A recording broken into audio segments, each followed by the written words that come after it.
سلام عزیزان، امیدوارم حالتون خوب باشه. با آموزش دفاع شخصی ضربه مستقیم چاقو از روبرو در خدمت شما هستیم. همونطوری که میبینید کلیه حرکات این تکنیک زیر 7 ثانیه قابل اجرا هست و اما جزئیات تکنیک.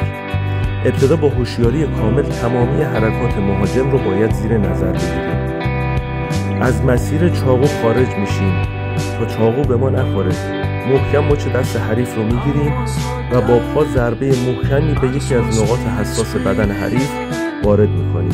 180 درجه به طرف مقابل میچرخیم و حریف رو نقش بر زمین میکنیم.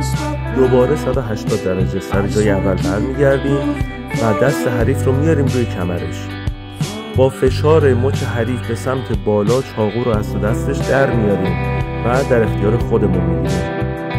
کافیه که دست مخالف حریف رو هم بگیریم، بیاریم پشت کمرش و مهار کنیم. اینجا کافیه که موهای حریف رو هم بگیریم و به سمت بالا بکشیم تا کامل مهاجم خلع سلاح بشه و در اختیار ما قرار بگیره. امیدوارم که همیشه سلامت و موفق و پیروز باشید. خدا نگهدارتون.